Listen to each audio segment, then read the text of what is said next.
All right. Welcome, everybody, to tonight's Bible class. This is the third and final series. So the first two, if you missed them, have been absolutely enthralling, very riveting about the history of the fishers and then the hunters. And now what's tonight's actually called?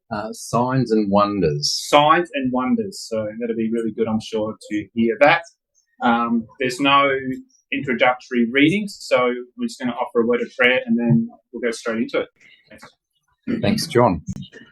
Well, with the help of John, we've sort of done a bit of a summary, which will help get us through. But just to quickly do a couple of slides here to refresh what we have covered. And really our study is based on this quote from John Thomas, where he says, "The truth is there are two stages in the restoration of the Jews." This is in the latter days. He says the first is before the Battle of Armageddon, and the second, I'll get that to work, that's really the return of Judah. And the second, which is termed in the prophecies Joseph or Ephraim, is after it, after the return of Jesus Christ to the earth. But both of them will be pre-millennial, before the kingdom age starts. So the one that we're focusing on tonight is this one. In fact, the whole three series have been on this first stage, first of the two stages, as John Thomas calls them. Okay, and we are in an amazing situation where the history is so recently documented. In fact, it's photographed. There's video footage of these events. Okay, and so what we'll do is look at some of that. Some of the footage, not the footage, but the photos of this miracle. Just to quickly, so as John said, we've covered Zionism. So this is the period of the 1800s, largely toward the end of the 1800s, and the work of Herzl. He sort of brought together a whole heap of groups and ideas and philosophies and galvanized it into Zionism. And the first Zionist Congress was 1897, and this effectively raised interest in the Jewish community around the world and the land of Israel, the Promised Land. And this was a period, and it sort of gained momentum, and by 1917, when the Balfour Declaration was made, that was sort of the peak of the time where the Mandate Power, Britain, encouraged Jews to migrate to the land. And that continued on through the 1920s. And then we had the second study covered the period of the hunters, where the Nazis came to power in the 1930s. So the early 1930s, they came to power, and progressively they restricted Jewish ability to move around and to be educated and all sorts of things, till eventually they got control of all of Europe. And there's a good 5 seats at the front here. I wouldn't sit on the wooden chairs on the lawn; they're going to break under you. There's a good 5 seats at the front. Oh, here we go. Maybe over there, Phil. But you probably have to go round the.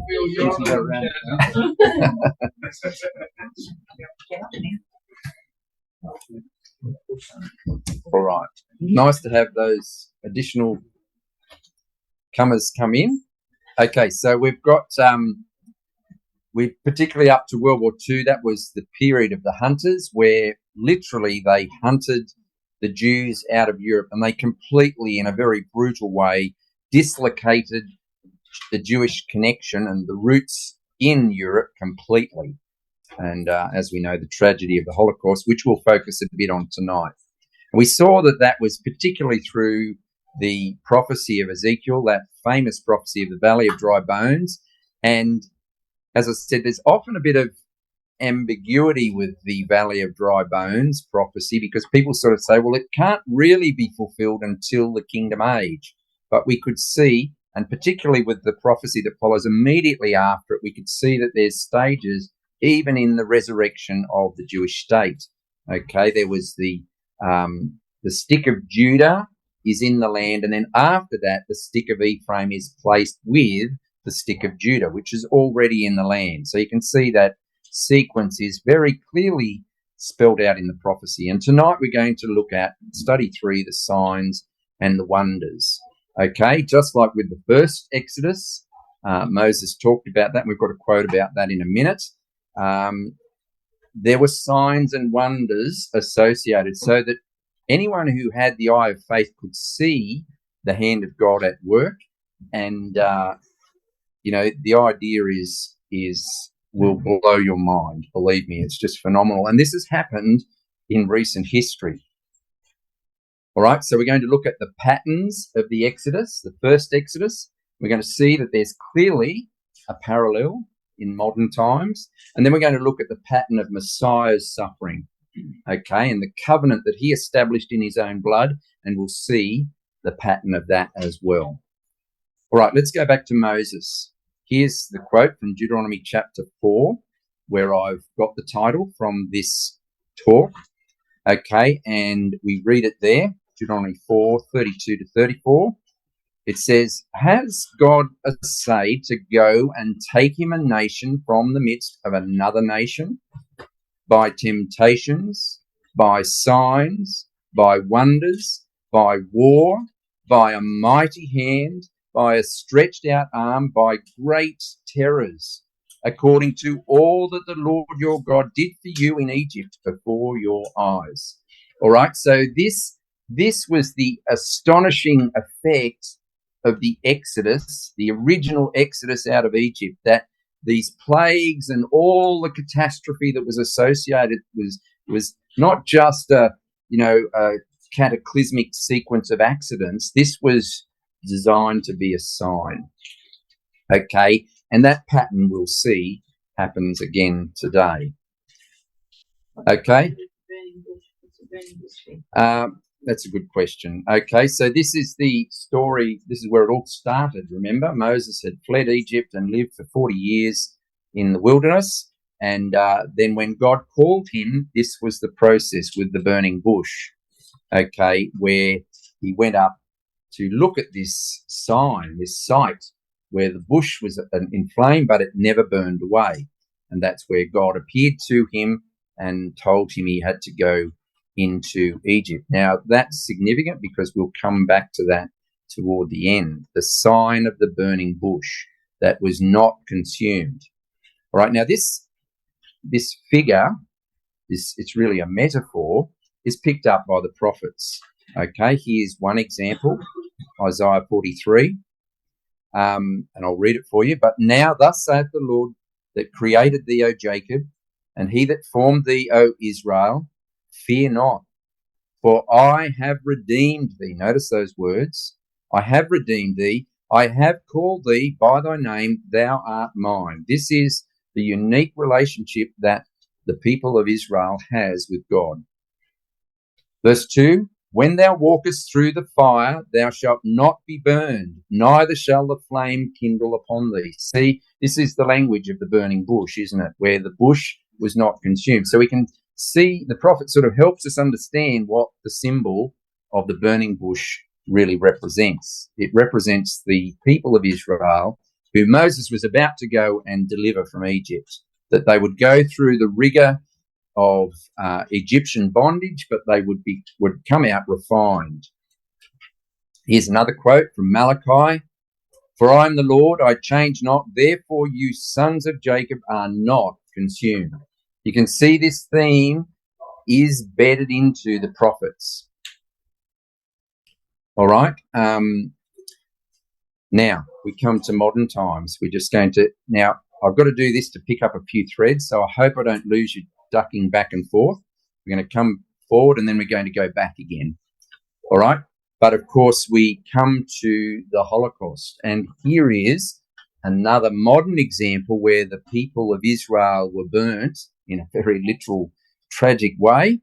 But in fact, what happened as a result, and this is the miraculous part, somehow out of that genocide, that oblivion that happened to the Jewish people in Europe. 6 million people lost their lives, and who knows the emotional and traumatic damage that was done to all those people that were caught up in that. Somehow out of that, and we can think of the pictures, and we'll see some shortly, of the traumatized concentration camp survivors, emaciated, with no clothes, disease-ridden. It was just a dreadful situation with dead bodies everywhere as people were dying before the Allies' eyes as they liberated these camps. Yet within 3 years, a nation would emerge that could take on 5 armies and win the battle. This was phenomenal. And in fact, those Holocaust survivors were going to be in the front line of the warfare against these Arabs as they flooded back into Israel after the Declaration of Independence with minimal training. Some of them were training with broomsticks, running up and down the sand dunes of the beaches of Israel, and then went into battle and fought 5 highly sophisticated armies coming at them from 5 fronts, and they won. It's just a phenomenal miracle that happened. Now, the Holocaust, the word Holocaust is a Greek word. Well, it's an English word, but it's derived from a Greek word, and it's 2 Greek words. The word holos, okay, we can see that in English. Holos means whole, okay, holos, and kostos. Kostos means to burn. And it's actually used in the Greek versions of the Bible to describe the burnt offering, the whole burnt offering. Okay, what an unusual word to commemorate this incident in Jewish history. The whole burnt offering. The whole burnt offering, where the whole body is consumed in the fire. And the aroma goes into heaven. Okay, and as I said, both the Septuagint and the Vulgate, which is the Latin Bible, also use this Greek word to describe the burnt offering in the Old Testament. Now, in Auschwitz, and it was probably the main, like there were hundreds of these death camps in Europe, hundreds. It's just hard to get your head around. But Auschwitz managed to exterminate 1 million Jews, let alone there's probably at least another million or 1.5 million other people, political prisoners, Russian prisoners of war, and other, people that they didn't want in society, Jehovah's Witnesses, homosexuals, and gypsies, lost their life at Auschwitz. But there were 1 million. The Jews were the dominant group that was murdered there. And when Auschwitz was in full swing, it could process 5,000 bodies a day. Right? This industrial machine was designed, okay, where they got engineers in to design these furnaces, these crematoria, and the whole system of mass genocide was designed by engineers to be extremely efficient. And not only that, it goes the rail network that went across Europe. You can't just truck in millions of people in a ramshackle way. This whole thing had to be coordinated right up to France. All these railways were synchronized to bring in the carriages of Jews particularly to be executed. And they went into ghettos first, concentration camps, and then they were held there until they could be taken to these death camps. Okay, and 5,000 bodies a day, that's a lot of people, isn't it? Well, during the peak, that was still not enough for the Nazis. What they did was they dug these piers, out the back, these big pits, big deep pits. You've probably seen them. They had several of them. They would line the Jews up, shoot them, they would fall in there. And when it got full, they would then douse the thing in petrol, and then they would ignite them. So the crematoria are going, And alongside or out the back of the crematoria in the bush, or the forest, they were burning these bodies, and it would, dreadful as it sounds, but what happened was that the heat would build up and all the fat would ooze out of the bodies, and it would become this sort of self-combusting mass of bodies. So they can't really be sure of how many they kill, but the crematoria were able to cope with 5,000 bodies a day in maximum capacity, but they exceeded that. This is astonishing. Okay, so let's go back and look at the patterns. All right, we're going to look at the pattern of the Exodus from Egypt, and we're going to look at modern equivalent. All right, so we go back to the old Exodus and Deuteronomy 26. Let's have a quick look at that. Deuteronomy chapter 26 and verse 8.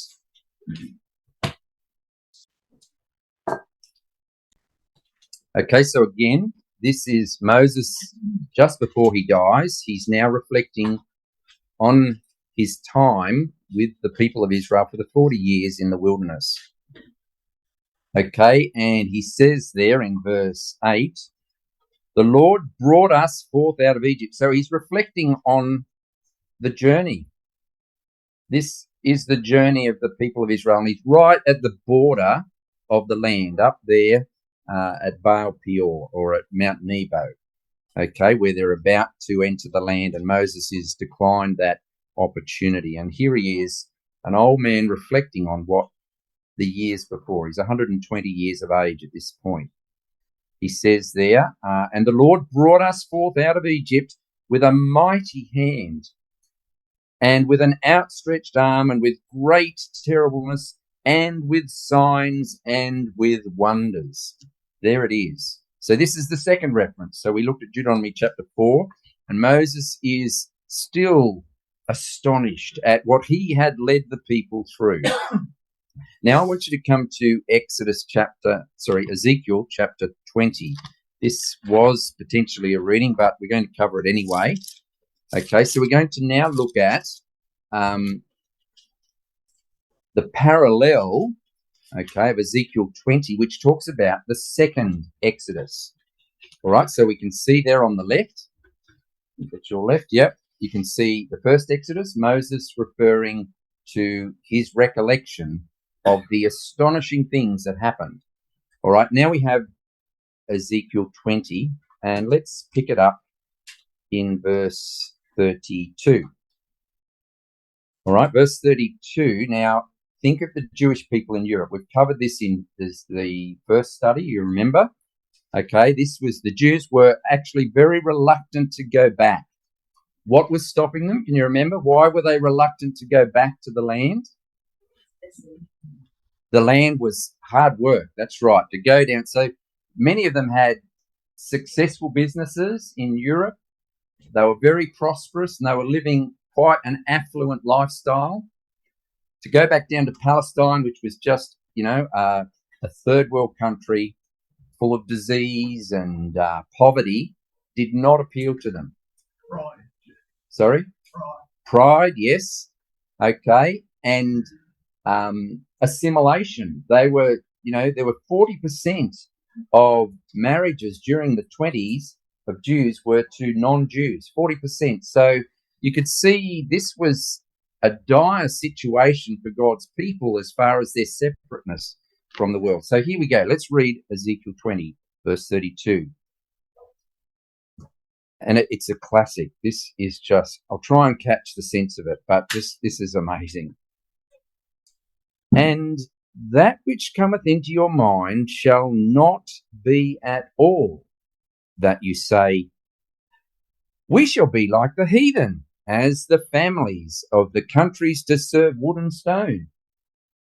All right, so you got the sense there. So God says, I know what you're thinking.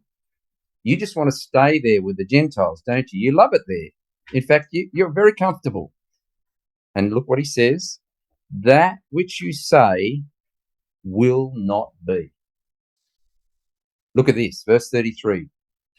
As I live, saith the Lord God, Surely with a mighty hand and with an outstretched arm and with fury poured out, I will rule over you, and I will bring you out from the people, and will gather you out of the countries wherein ye are scattered, with a mighty hand and with an outstretched arm and with fury poured out. And I will, there's the divine name, isn't it? I will bring you out into the wilderness of the people, and there will I plead with you face to face, like as I pleaded with your fathers in the wilderness of the land of Egypt. So will I plead with you, saith the Lord God. Okay, so there we have this parallel with the first Exodus and the fact that God's taking his people out of the nations. They want to stay there, but he's saying, forget it, guys, you are going back to the land. That's what it says, doesn't it? That which you think will not be. Okay, and we have the divine name stamped through that statement. I will bring you down. I will with fury poured out. This is not just when I get around to it. God is determined to bring his people back. Such is the violence with which he would do it. All right, so we can see there the first Exodus. We can see on the screen the parallel language. It's picking up the very language from the first Exodus that Moses used when he reflected on the mighty signs and wonders that occurred. All right, here we go. So it's even possible, maybe probable, that the first Exodus was also a prophecy of the second. Yes, let's have a look at that. You're right. Okay, here we go.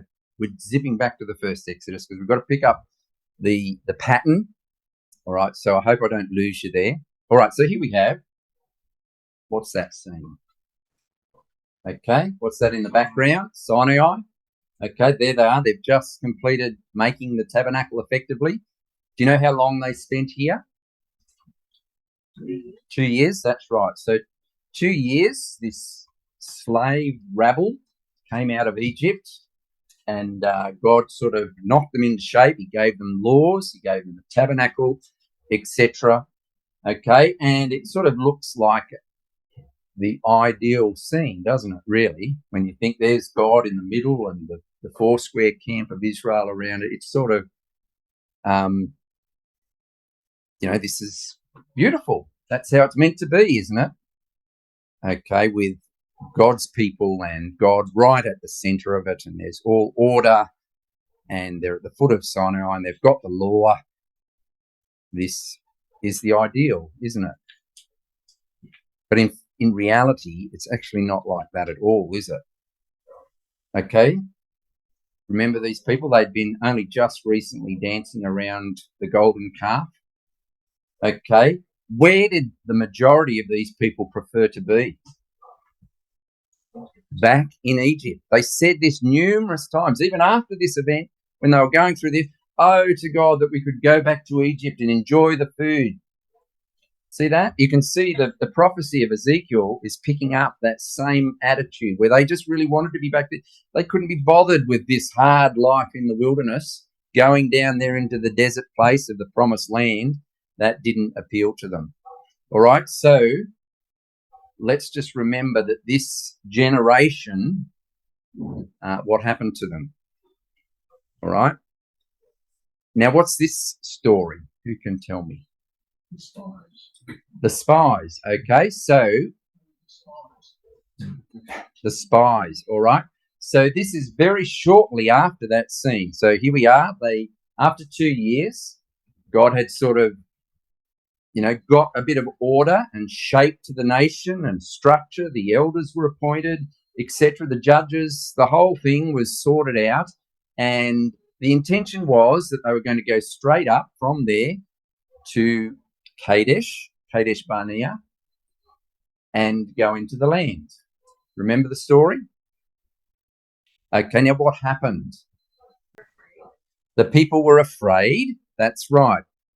Okay, and they lacked faith. They did not believe it possible. They were afraid of the giants, and it was just too hard. They could not go back there and live in the land. So really, the door was opened. Here's God opening the door and saying, look at it. Go and check it out. Go and have a look and look at it. And the door's open and God was going to be with them. And Caleb and Joshua tried in despair to get them to comply, but they didn't. Okay, there were these people encouraging them to go back to the land, but they wouldn't go. No, it's too hard. Can't go back. And this is God's words to Moses. How long will this people provoke me? And how long will it be ere they believe me? See, lack of faith. They did not believe God could do it for all the signs which I have showed them. Okay. This was a watershed moment for the people of Israel where they had a choice. They were on the border of the land and they could go in without all the bother. They could go in and God would give them their inheritance. And they refused to go. This is what was mentioned in Ezekiel 20, wasn't it? The second Exodus was going to be identical to that. Okay? And it's interesting, isn't it? So what immediately happened here? You know, God turned them around and sent them back into the wilderness. But what did they do? Rebel. They did rebel. How did they rebel? They wanted to stone Caleb. Well, no, after that. So they wanted to stone Caleb, and then God intervened. He says, right. They did a tribal mission back on their own. That's right. They said, whoops, we made the wrong choice. We want to go into the land now. And God says, Moses said, don't try. You're going to get whipped, right? Don't do it. Okay, don't do it. But they said, no, we can do it. And off they went. And see, this is what happened in World War II, isn't it? During the 20s, the opportunity was there. And then the 30s, okay, Hitler and the Nazis started to rise to power and persecution and segregation of the Jews. And they thought, this is not really the right place to be. We want to go to the promised land. And they couldn't go. It was not allowed for them to go back. The noose had now closed around their neck and they were condemned to the fate of the Nazis. What did God say on this occasion to the Jewish people? Despite what you think and what you do, I'm still going to fill the earth with my glory. That's the exact quote, right? And in fact, so there's the oath that we often quote. As truly as I live, all the earth is going to be filled with the glory of the Lord, as the waters cover the sea. Okay? There was a second oath made on that occasion. Does anyone remember what it was? There's two oaths. As truly as I live. Yes. Ruth, your carcasses will be strewn in the wilderness. Now, that's pretty graphic language, isn't it? Because you refused to go into the promised land, because you didn't have faith in my ability to get you there, and you would not listen to the encouragement I was giving you, your carcass is going to be wasted. The whole generation is going to be lost. And your children are going to go in instead. Remember that? If you haven't got that marked in your Bible, young people, it's worth doing those two oaths of God. He is going to fill his earth with his glory as the waters cover the sea, but not with people like that. Verse 29. There you go. Thanks, Ruth. So that's Numbers 14. Okay, and just to reiterate what Moses told them in Deuteronomy 28, an astonishing chapter to read, the curses and the blessings. He says, but it will come to pass if thou wilt not hearken unto the voice of the Lord thy God, to observe to do all his commands and his statutes which I command thee this day, that all these curses shall come upon thee and overtake thee. Israel were in a very responsible situation because of their unique relationship with God. They had obligations and responsibilities. If they didn't live up to them, they would suffer the consequences. All the curses that are written in this book would come upon them. Yes, Benji? So is the number of carcasses, is that talking about like the Valley of Dry Bones, that sort of In that instance, it's talking about that generation of the Jews that had come out of Israel. and does it have Egypt, I should say. secondary application? Well, let's have a look and see if we think that's the case. All right. All right. You're on the right track. I think you're on the track, though. Okay, so Deuteronomy 28. It's very clear because, and this is very specific to Israel because of their unique relationship. Because God loved their fathers, He made a covenant with them, and this was unique among all the nations.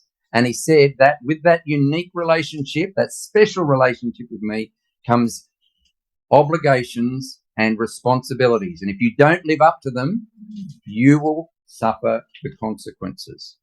You'll pay the penalty.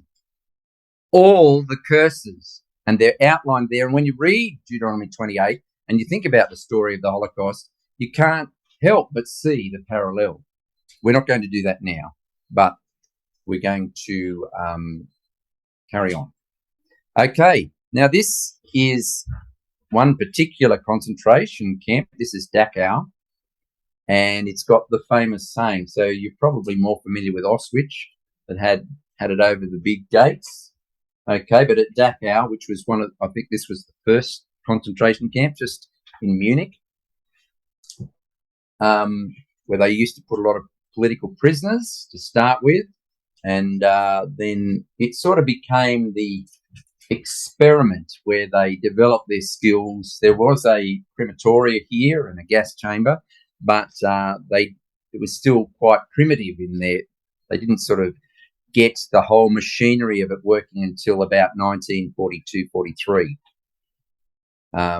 when they came up with the final solution, as they called it. Okay, now there's a sort of an irony when you think of the Jews and their attitude to work.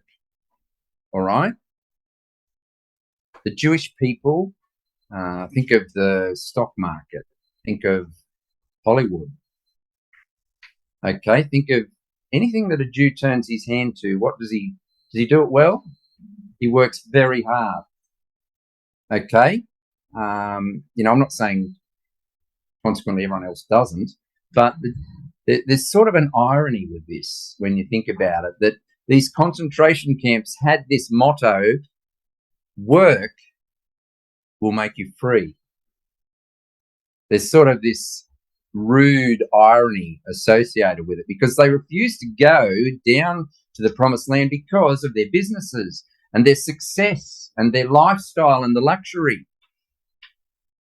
And now many of them perished in places like this. Okay, and we have that quote from the Psalm 9: "The Lord is known by the judgment which He executeth. The wicked is snared by the work of his own hands." And that certainly was the tragedy of the Jewish people in Europe at this time. All right, so here we have at the top, we have an old hieroglyphic, an old painting in a tomb.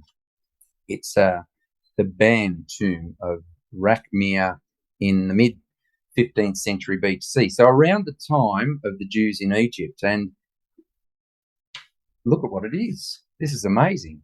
Okay, here is a pond or a tank or pond of water, and you can see these Jews are going in and they're lowering the water pots into the pond to get water, and then they're coming over here and they're pouring it into the clay.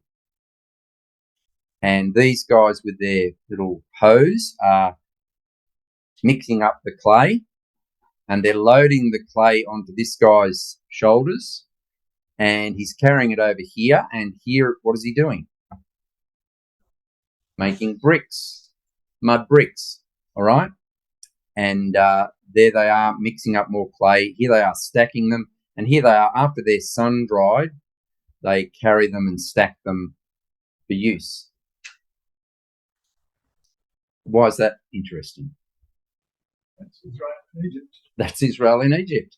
This was the whole issue of the story, the burden of slavery that Pharaoh put upon the Israelites in Egypt. Okay, where they had to make bricks. Isn't that incredible? the story of the Bible is actually depicted there. These are slaves, whether they're Jewish slaves, is we can't be certain, but certainly the Bible story rings true, doesn't it? This is what they did with their slaves, got them to make brick. Now here is one of the concentration camps. Guess what these Jews are doing? They're making bricks. They're digging clay, and there was a brickworks over there, and there. So isn't that almost eerie? That again, their labour was being seconded for the wealth of their masters. Okay, this was the pattern. Okay, now what happened to Egypt when the Israelites left? What state was Egypt in? Destroyed. Okay, what about Europe at the end of World War II? That's a picture of Dresden. Now, Dresden was a particular focus of the Allies. That's where the carpet bombing was invented. And Dresden is a dreadful story, really. Dresden is in Germany. It was an industrial city in Germany, and that's why the Allies targeted it. But they carpet bombed it, and this is the effect. And they used incendiary bombs to do this. You know what they are? They're bombs specifically designed just to create a fire. What's carpet bombing?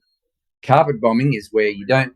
Today it's targeted bombing, very precise target bombing, where carpet bombing you just keep dropping them over and over, and you gradually go over the grid and you've completely obliterated the entire city. That's right. Okay, and what they did here was this incendiary bombs, okay, created what's called a firestorm. All right, you know what a firestorm is? So if you've got a building on fire, it burns, but if the building next to it's on fire, it gets a bit more intense. If you've got the whole block on fire, the flame joins and goes up sometimes hundreds of meters into the air, the flame. And if you've got many, many, many blocks, it rises up hundreds of meters into the air, the flames. And the combustion extracts all the oxygen out of the air, and the people under that, even if they're down in the cellars, hiding in the bunkers, the oxygen is taken away and they suffocate. I have to tell you this little story. It made me, it's just something that's burned into my mind. I remember at Bible school once, it was, hey, it is, yeah. It was Edith Mansfield. You remember, she had a 70th birthday, and this little girl came out of the kitchen with you know what Uncle Dick was like. He had to have 70 candles. This little girl is carrying this large cake out of the kitchen with 70 candles on it. Anyway, this little girl's tottering along, and a firestorm happened. So not 70 little flames. The flames went up about this high on the cake. And this poor little girl is petrified, not knowing what to do. And anyway, they managed to put it out, and all the candles were gone. All the icing was melted and obliterated. So there's my experience of a firestorm. Not that I want to make this... That's right. And all the lovely calligraphy on the top was obliterated. So would a firestorm not last long then? Because if it's using all the oxygen, it would just like... yes, so it still does. It does. It burns very intense, very hot. Okay, so extreme temperatures, and this is the result of what happens. So there's basically... Like a lake of fire. Yes, to use a biblical term. All right. Exactly. You definitely don't want to be in a firestorm. There's this little girl carrying the cake discovered. Okay, so let's come back to this. All right, so this scene, remember, the majority of these people in their hearts, as we know, because a few months later when they're up at the edge of the promised land, said, we don't want to do this. We want to go back to Egypt. You just brought us out here to kill us, didn't you? Remember that? So here we have the camp of Israel, and in the middle we have God's presence with the pillar of fire by night and the cloud by day. Does anyone know what that picture's of? From the air. It's from the air, that's correct. What is it a picture of? Has anyone seen that before? It is a concentration camp. Do you know which one? That's Auschwitz. Isn't that interesting? Guess who are in those camps? That's a camp, right? A camp is a temporary place. This is what Israel, we go back to here. This camp was only temporary. They moved it to potentially hundreds of spots throughout their wanderings in the wilderness. This camp moved. Right now, in Europe, there were literally hundreds of these camps. This is one of the biggest ones. Okay, so we have, and those huts, guess who's in there? Jews. In a very orderly, set out way. And see over the corner there is one of the crematoria. Okay. Now, an eyewitness account is that during the day, that crematoria went 24/7. 24/7 that burnt. They had the Sonderkommanders that were Jews, that they had a lifespan of 6 months. And after 6 months, they went into the crematoria themselves. They were shot. Okay. And eyewitnesses said of a night, guess what came out of the chimneys of the crematoria? Fire. Roaring flames out of the top of the crematoria by night, and during the day, a cloud of smoke. Right amongst the camp of the Jewish people. This is eerie, isn't it? All right. And the Lord's anger was kindled against Israel, and he made them wander in the wilderness 40 years until all that generation they didn't die, they were consumed. And this is what the Allies found when they came back. There's Eisenhower, okay, the chief commander of the Allied forces coming from the west. Okay, they captured this camp, and this is Ohrdruf.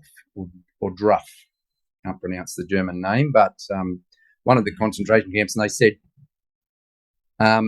General Eisenhower, you need to come and have a look at this. And he went, and here he is. He's just arrived, literally, and they're now looking at, this is one of those piers, I think it's pronounced, where they line the bodies up. They've got some rails there to hold the bodies in place, and then they've covered them in timber and burnt them. Okay, and Eisenhower is witnessing this. Now, as a result of this, he phoned up back to America, and he phoned the president, and he said, you need to send some congressmen over here now, some senators and congressmen over, and I want you to bring the press, the media with them as well. And as a result, they photographed extensively the evidence.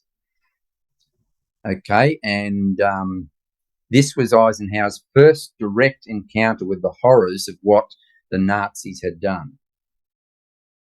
And he told Britain as well, and their journalists came. And in fact, the journalist that was invited, he only just recently died.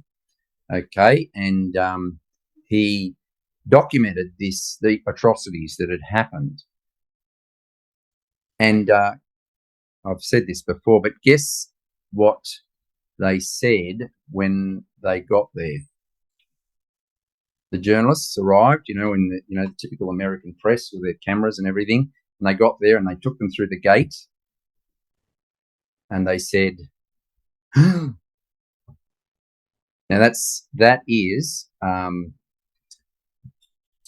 a prophecy that people would gasp at the atrocities that would happen to you if you were disobedient. They would say, what have they done that the wrath of God is so hot against them?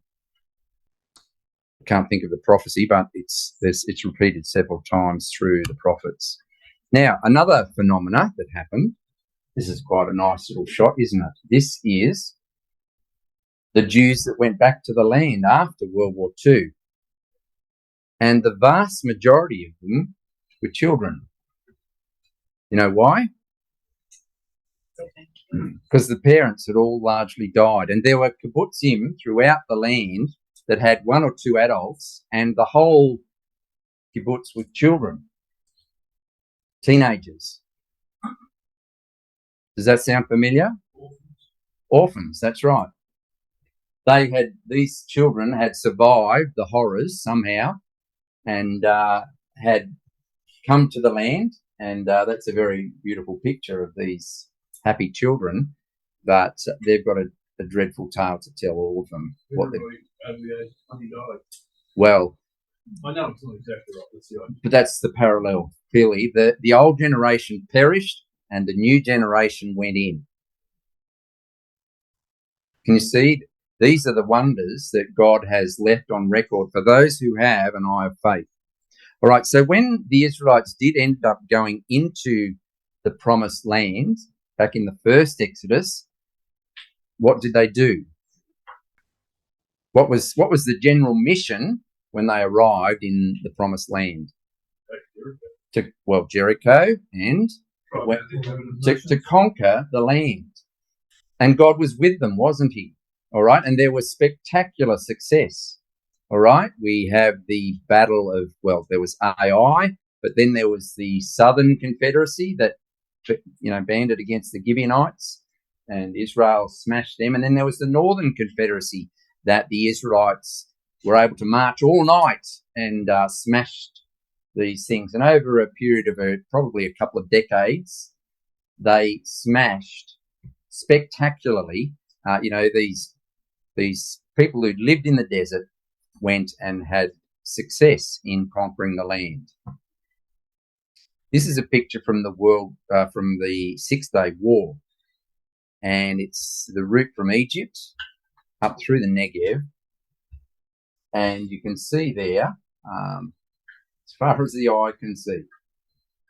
Okay, 6 days it took them to take the West Bank and Jerusalem. So again, there's this pattern of spectacular success. No, I mean, wouldn't Mr. Putin have loved to have gone into Ukraine and in 6 days, just in time for the Sabbath? It's almost there's a bit of a strange irony there. 6 days, and then they rested.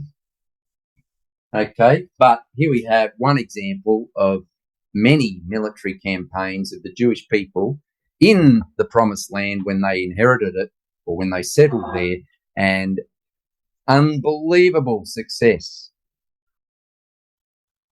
Wouldn't America have loved to have done that when they went into Iran or Afghanistan? They were thinking they would be able to do it. The most powerful superpower in the world, we'll clean them up in no time. 6 days. How could they do that, really? How could they do that? It's impossible. It's a miracle. With an eye of faith, you can see that.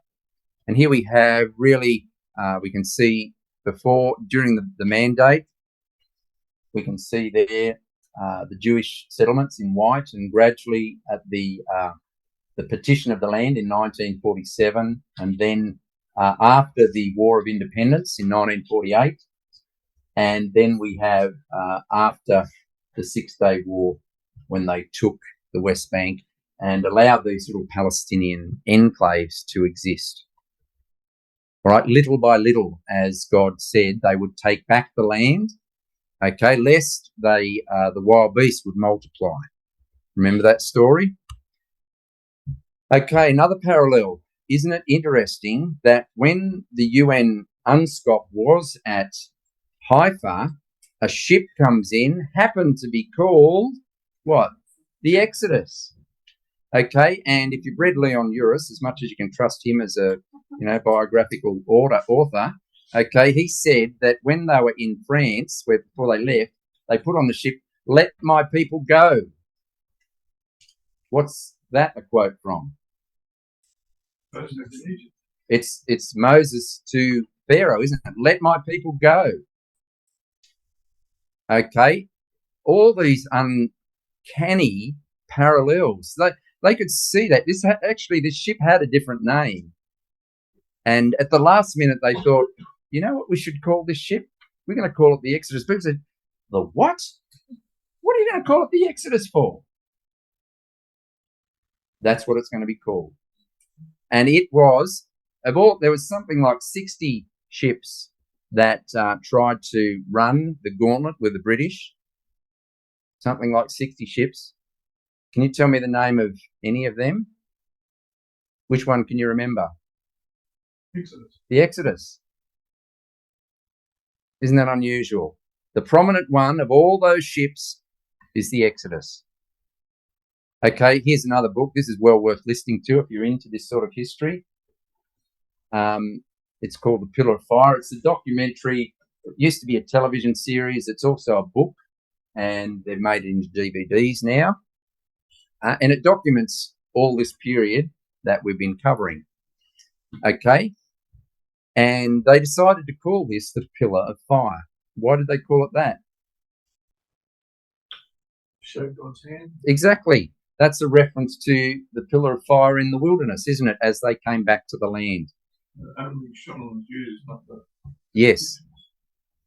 Okay, here's another one, the cleansing of the leper. We just read this yesterday, I think it was, in the readings, all right? The cleansing of a person with leprosy, all right? This is a peculiar thing.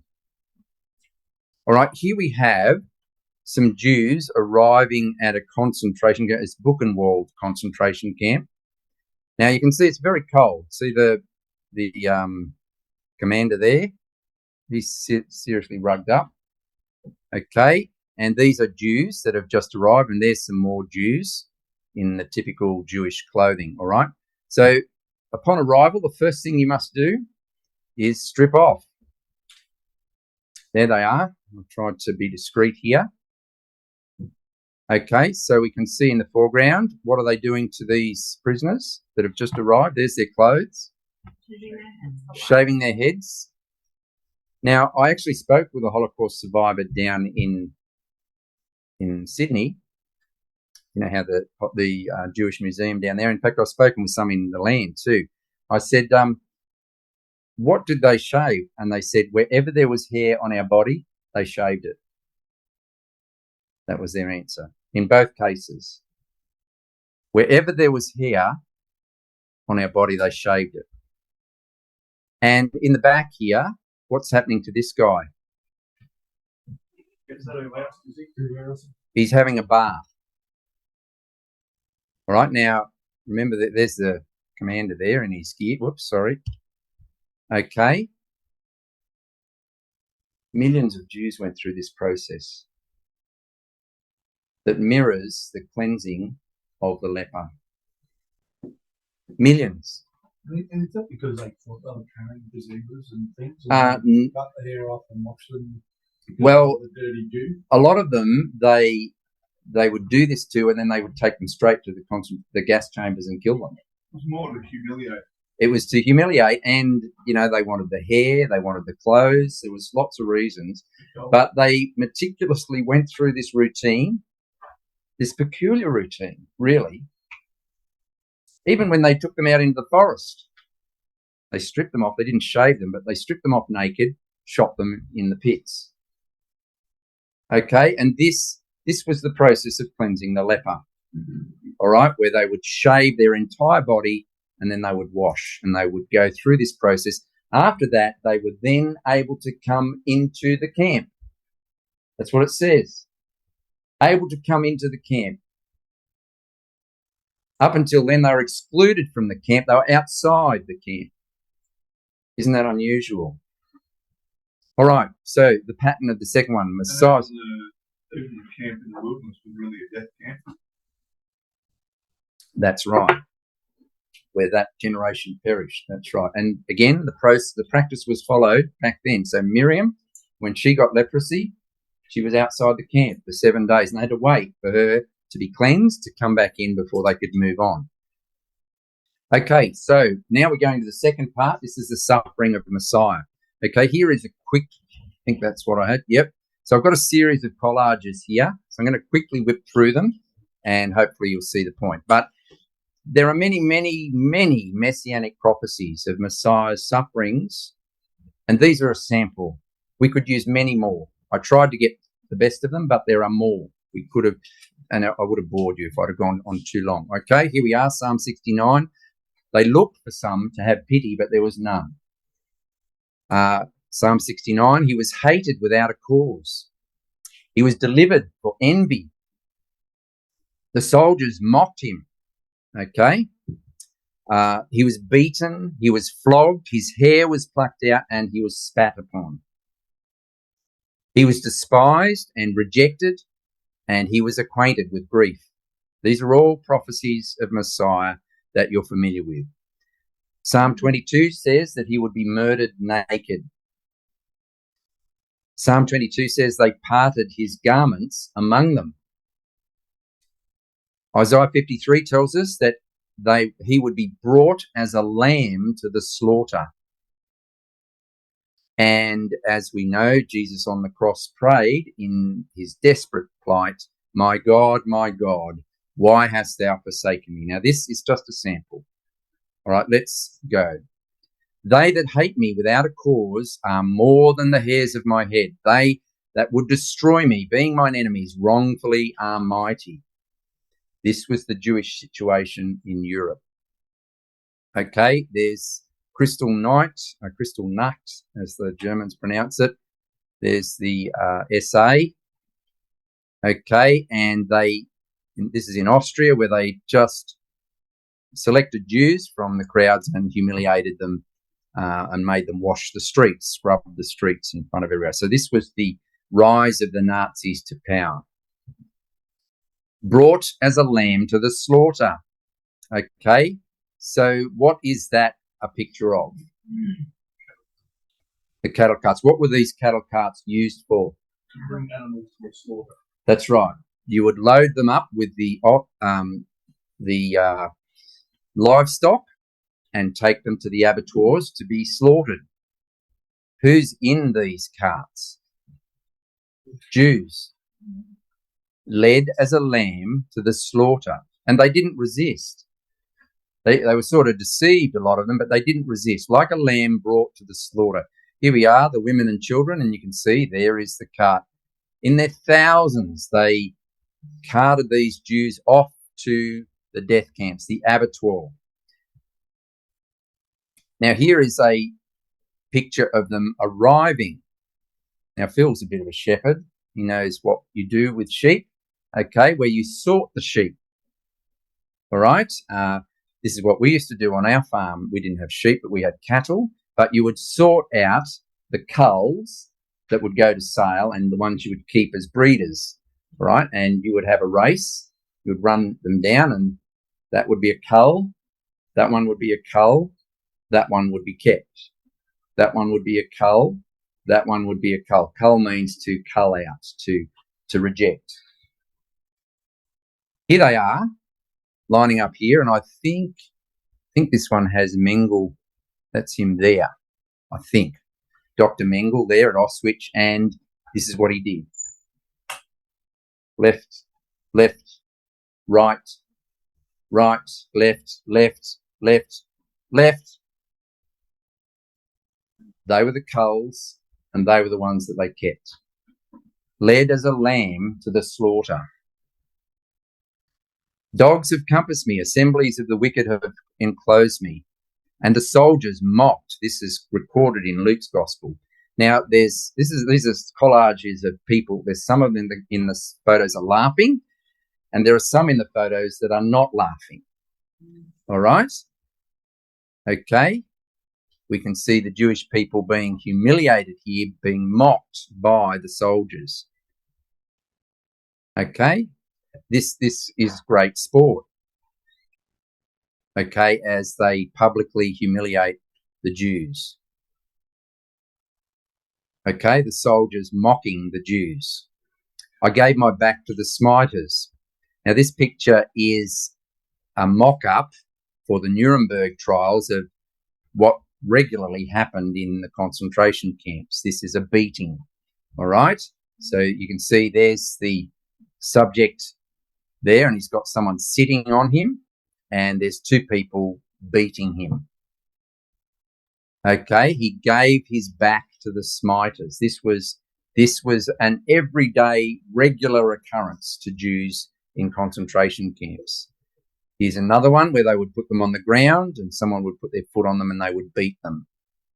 Okay, we can see the eerie parallels of Messiah's suffering. This is an exhibit in the Nuremberg trials. This was one of the cruel rods that they used to beat prisoners with. Okay, it sort of reminds you of the crown of thorns, doesn't it? I looked for some to take pity, but there was none, and comforters, but I found none. This was Messiah's lot. Okay, here we are at one of the concentration camps. I'm not sure which one that is. I have to comment on this photo. Have you seen that picture before in a recent modern movie? Anyone pick it up? All right. Who has seen Shrek? Okay. I know what you mean, yeah. The story of Shrek. What's the story of Shrek about? You haven't seen Shrek. Oh, you've got to see Shrek. Okay. 1, 2, and 3. The sequels are just as good. Oh, look, I'll get thrown out, won't I? Sorry. Okay, there's a scene. The fairy tale characters. And they were banishing them to The swamp. the swamp. Okay. It just so happens that guess where Auschwitz was built? On a swamp. Okay. And this scene is depicted in Shrek. Okay. Remember little Lord Farquaad? Okay. Farquaad, sorry. Farquaad, yeah. Little, okay. Who's he obviously depicting? Hitler. Okay. And his little megalomaniac kingdom that he's created, etc. Anyway, go and have a look at it. You'll see. But this scene, here it is. So the guys who made that movie knew what they were doing. Yes. Does that mean we can watch Shrek on Bible movie nights? Okay. Bible prophecy? Look, I won't answer that. Everyone on his own conscience, okay? I saw it many, many years ago, and with my... Watch Kung Fu Panda 1, 2, 3. Anyway. Okay, look, I've really opened up a can of worms here, haven't I? Okay, so here we have the tragic situation. Let's get back to some serious focus here. Looking for some to have pity, and this is what is it? Babi Yar, the Ukraine Babi Yar. That's it, Babi Yar. This is in Ukraine, where the war's happening today, outside Kiev. Okay, these are Jews that are about to be killed. Okay, and there is a tragic situation of a mother with her child. This is another sad one. This is in the Warsaw Ghetto. Now, these are little orphan children. They're from a farming family. So what happened was that as Hitler conquered Central Europe, he rounded up all the Jews who were farmers and sent them into these ghettos, the Warsaw Ghetto being the prominent one. And they were very poor. Okay, and the parents often were taken. And look at this dreadful scene of these little children, orphans, and they would very soon perish because no one took pity on them to care for them, because everyone was desperately trying to survive themselves. And these little children would die on the streets, and every day they would go through and they would collect a cart. They'd have a cart to pick up the dead. It's just dreadful to take this in. This is another interesting story. This is the St. Louis. You heard the story of the St. Louis, a big ocean liner. These are wealthy Jews that bought a ticket to go to Cuba. They got a visa to go and land at Cuba just before the war. And they thought, we have just got out of there in the nick of time. They sailed across the Atlantic and came to Cuba, and Cuba then reneged and denied them access and said, no, sorry, not taking any Jews, go away. So they were docked, and their relatives were there sort of waving to them through the portholes, and they couldn't get off. So they had to leave, and they went over to America to see if they could land there. And guess what America did to them? They sent out their battleships, and they followed them up the coast, and the battleships flanked them as they went. So they then went up to Canada, and guess what they did? The same thing. So guess where they went? Europe. They went back to Europe, and most of those people perished in the Holocaust. They were looking for someone to have pity on them, but there was none. I gave my back to the smiters, my cheek to them that plucked off the hair. This was a favourite pastime of the Nazis, to humiliate the Jews and rip their hair off. Here they are shaving them, but often they would just rip it off. And they're obsessed with shaving women's hair off to humiliate them. And this is to sort of give you a bit of the scale of what we're talking about. This is a room full of sacks of hair of women. Okay, there's some more examples, and you can see the typical Jewish plait that they would have of these Jews. A tragic story. Behold and see if there be in us any sorrows like unto my sorrow, which is done unto me, wherewith the Lord hath afflicted me in the day of his fierce anger. This is a messianic prophecy, and the afflictions that would Messiah himself would suffer. Okay, here is a famous shot of the Warsaw Ghetto as they're liquidating, as they called it, the Warsaw Ghetto to take them to Auschwitz. Okay, and again, these dreadful scenes occurred. This is in Ukraine, these photos. There's another famous shot of the Jews being persecuted. I may tell all my bones. So this is a prophecy that Messiah would be crucified naked. They look and stare upon me. This is what they did to the Jews. Okay, they can tell all my bones. Okay, and they parted my garments among them.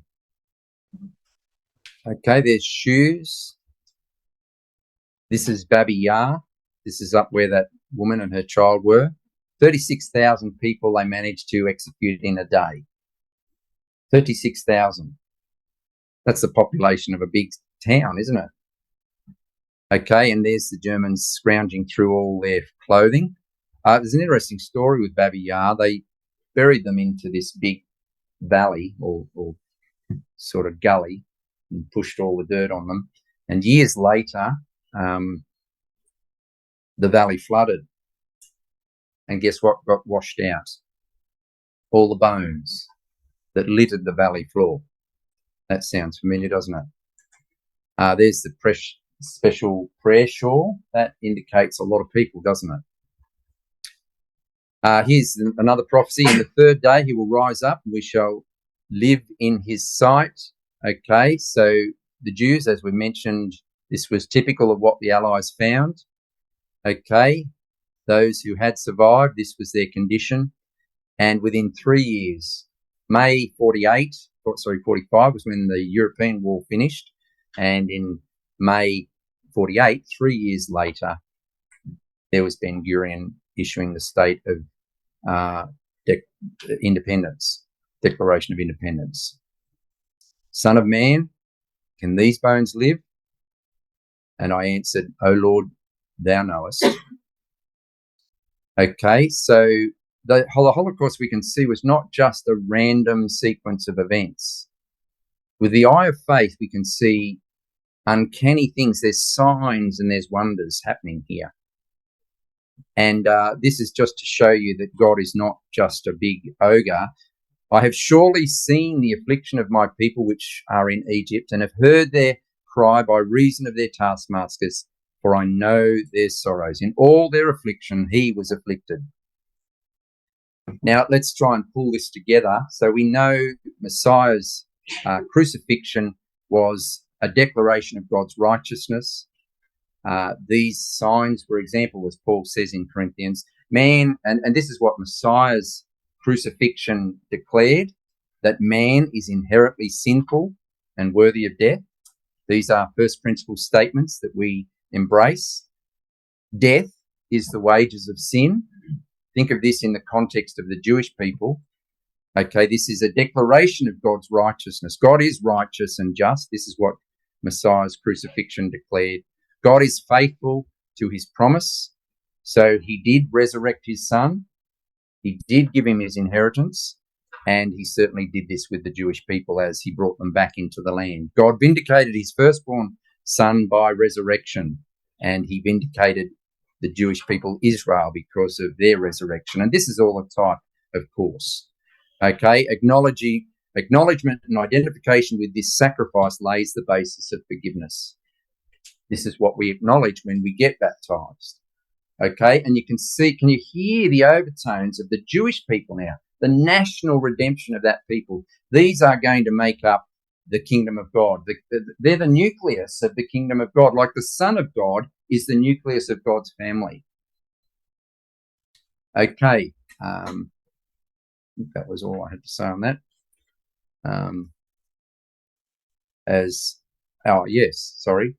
1 Corinthians 10, as all were baptized into Moses through the cloud. Okay, so there's that language that used of Israel. He says, likewise, we are baptized into Christ. I indeed baptize you with water and unto repentance, but he that cometh after me is mighty. His shoes are not worthy. He shall baptize with the Holy Spirit and with fire. Okay, so this is a quote from the Declaration of Independence, the final few words of what Ben Gurion read out in 1948. To stand by them, he's encouraging the Jews in the diaspora to stand by the Jews in the land, Judah, in the great struggle for the realization of the age-old dream, the redemption of Israel. Why on earth would they put that in their Declaration of Independence? Unless there's something more significant happening here. All right, this is my last slide, I promise. Okay. We go back to the beginning and we saw the burning bush, and we can see that this is a type, a symbol of the people of Israel, that they would burn, but they would not be consumed, that a remnant would come through refined. This is what the story is really saying. And you remember this incident, don't you? When some doubters came up to the Lord Jesus Christ and they said, the story about what happens if this woman married a guy and he died, and then obviously the next man had to marry and then he died and so on. And there were 7 brothers that had this woman, in the resurrection. Come on. Now, whose wife is she? I mean, whose husband? Yeah, This was they thought they had him. What was Jesus' answer to that question? Not knowing the scriptures. Yep. Or the power of God. And he then proved his point. How did he prove it? Exodus 3 verse. God is the God of the living, not of the dead. Quoted the burning bush. He quoted this. This is where God appeared to Moses and said, I'm the God of Abraham, Isaac, and Jacob. Who are about to rise from the dead. That's right. And this is the sign. Okay, so we are living in the days where we've witnessed the sign. We've seen the resurrection. So when the UN were gathering around and considering the recommendations of UNSCOP, the whisper was going around the world. God can raise the dead. And I will raise the dead. This is the sign. So just as Israel has been raised from the dead, do we think that God can raise the dead literally? Can he do it? Of course he can. He has already done it. I can and I will raise the dead. This is the sign for you and me. Should we doubt that? Do we have faith to believe that? That's a question that only you can answer.